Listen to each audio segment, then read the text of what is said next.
అందరికీ నమస్కారం. ఈరోజు 41 వార్డులోని పేద బడుగు బలహీన వర్గాల ఆశాజ్యోతి అయినటువంటి శ్రీ గౌరవనీయులైన మాజీ ముఖ్యమంత్రి గారి జన్మదిన శుభాకాంక్షలు తెలియజేసుకుంటూ, అలాగే ఆయన ఇంకా ఎప్పుడూ కూడా మొహంపై చెరగని చిరునవ్వుతో పేదలకి ఎంతో సహాయం చేస్తూ మరి ఈరోజు ప్రతి ఒక్క పేదలకి కూడా ఆయన విలువ తెలుసుకుంటున్నారు.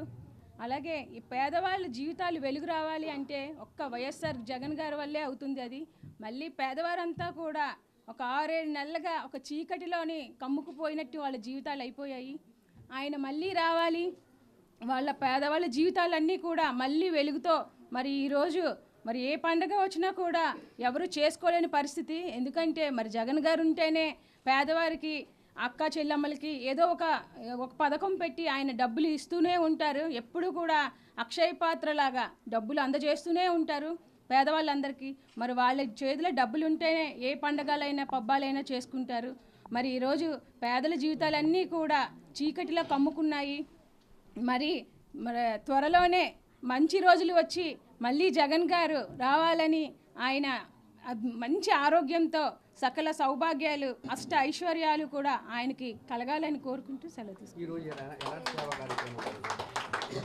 ఈరోజు వార్డులోనైతే కొడుగుడ్ల శ్రీధర్ గారు ఎప్పుడూ కూడాను మంచి కార్యక్రమాలే చేస్తారు. అలాంటిది ఈరోజు జగనన్న బర్త్డే అంటే మాకు మంచి పండగ. ఈరోజు వార్డులో అందరికీ కూడా ఏదైతే అవసరం అవుతాయో పేదవారికి అవసరమైన కార్యక్రమాలు మాత్రమే మేము ఎప్పుడూ కూడా చేస్తూ ఉంటాము. అలాగే పేదవారికి బట్టలు ఇవ్వడం, అలాగే పిల్లలందరికీ చాక్లెట్స్ అవి పంచడం, బాక్సులు. మా ఎమ్మెల్యే గారు ఎప్పుడూ కూడా మాకు రైట్ హ్యాండ్ అండి. మరి మేము ఈరోజు మా ప్రజల్లోకి ధైర్యంగా ఉండాలన్న మా ఎమ్మెల్యే గారే మాకు ధైర్యంగా ఉంటారు. మరి నేను కౌన్సిల్లో కూడాను ఏదైనా గట్టిగా మాట్లాడాను అంటే మా ఎమ్మెల్యే గారు చెప్తూ ఉంటారు, మనకి ఇదమ్మా అలా చేయండి ఇలా చేయండి అని చెప్తూ ఉంటారు.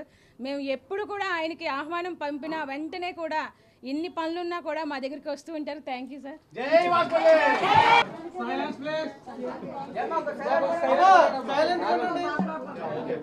అందరికీ నమస్కారం. ఈరోజు మా దక్షిణ నియోజకవర్గం 41 వార్డు కార్పొరేటర్ శ్రీమతి పూర్ణిమ గారు కార్పొరేటర్ ఆధ్వర్యంలో మా 41 వార్డులో మన మాజీ ముఖ్యమంత్రి వర్యులు జగన్మోహన్ రెడ్డి గారి బర్త్డే ఘనంగా జరుపుకున్నాం. దీనికి ముఖ్యంగా చాలామంది పేదవాళ్ళకి వస్త్రాలు, అలాగే పిల్లలకి చాక్లెట్స్, కార్యకర్తలకి నూతన రాబోయే సంక్రాంతికి నూతనంగా బట్టలు కూడా ఇవ్వాలని నిర్ణయించుకున్నాం. వాళ్ళందరికీ కూడా ఈరోజు అందజేస్తాం. ముఖ్యంగా ఇలాంటి జగన్మోహన్ రెడ్డి గారు ఇలాంటి ముఖ్యమంత్రి లేనందుకు ప్రజలు 6 నెలలు చాలా ఇబ్బందులు పడుతున్నారు.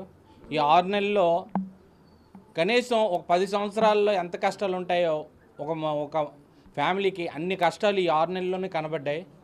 ఎన్నో హామీలు ఇచ్చారు, ఒక్క హామీ కూడా ఈరోజు వరకు తీరలేదు. ఇప్పుడు జగన్మోహన్ రెడ్డి గారు లేని విలువ ఏంటో, ఇంట్లోని ఒక పెద్ద ఆయన లేకపోతే ఎలా ఉంటుందో ఆ ఇంటి పరిస్థితి అలా జరుగుతుంది. కానీ ఈసారి అయితే మా 41 వార్డే కాకుండా ఆంధ్రప్రదేశ్ మొత్తం ఒకటే నిర్ణయంలో ఉంది. నేను చాలా పల్లెటూర్లు అవి వెళ్ళాం, విజయవాడ వెళ్ళాం, అన్నీ ఎంక్వైరీ చేశాను. వాళ్ళందరూ కూడా ఒక పెద్దన్నీని ఇంట్లో పెద్ద కొడుకుని కోల్పోయామని చెప్పారు. ఈసారి మాత్రం జగన్మోహన్ రెడ్డి బంపర్ మెజార్టీతో గెలుస్తారు. మళ్ళీ మన రాజ్యం వస్తుంది, పేదల రాజ్యం వస్తుంది, కుతంత్రాలు లేని రాజ్యం వస్తుంది. కాబట్టి ఈరోజు నేను గట్టిగా నమ్ముతున్నాను, ఆయన కంపల్సరీ ఈసారి ముఖ్యమంత్రి 15 సంవత్సరాలు ముఖ్యమంత్రి చేస్తారని నాకైతే నమ్మకం ఉంది. యాజ్ ఎ క్రిస్టియన్గా నేను చెప్తున్నాను. అంతేకాకుండా జగన్మోహన్ రెడ్డి గారు చేసిన ప్రతి పథకం ఎంతో విలువైనది. ఆ పథకాలు అందరికీ చేరాయి. ఈరోజు ఒక సర్టిఫికేట్ చేయాలంటే మినిమం 4000 రూపీస్ పడుతుంది. ఏదైనా ఏ సర్టిఫికేట్కి వెళ్ళినా దళార సంస్థ ఎక్కువైపోతుంది. ఈరోజు జగన్మోహన్ రెడ్డి గారు ఉన్నప్పుడు రోడ్లు ఎంతో ఫ్రీగా ఉండేది. ఇప్పుడే నేను జగదంబ నుంచి ఇక్కడికి రావడానికి మినిమం 45 మినిట్స్ పట్టింది. జగన్మోహన్ రెడ్డి గారు ఉన్నప్పుడు ఎక్కడ కూడా రోడ్డు మీద ఎటువంటి ట్రాఫిక్ లేని ఏమైనా బడ్డీలు అవి ఉంటే తీస్తారు. ఇప్పుడు 2 lakhsకి దళారులు, కొంతమంది దొంగ దళారులు తయారయ్యారు. ఈ ప్రభుత్వం వచ్చాక ప్రతి దగ్గర బడ్డీలన్నీ పెట్టేసి ట్రాఫిక్ అంతరాయం చేస్తూ ఒక స్టూడెంట్ 9కి వెళ్ళవలసిన స్టూడెంట్ 11:30 అయిపోతుంది. కాబట్టి ఈ ప్రభుత్వం వచ్చాక అన్నీ నష్టాలే. కాబట్టి ముఖ్యంగా మళ్ళీ జగన్మోహన్ రెడ్డి వస్తారని మా ప్రజలందరూ కోరుకుంటున్నారు. ప్రార్థనలు కూడా చేస్తున్నారు.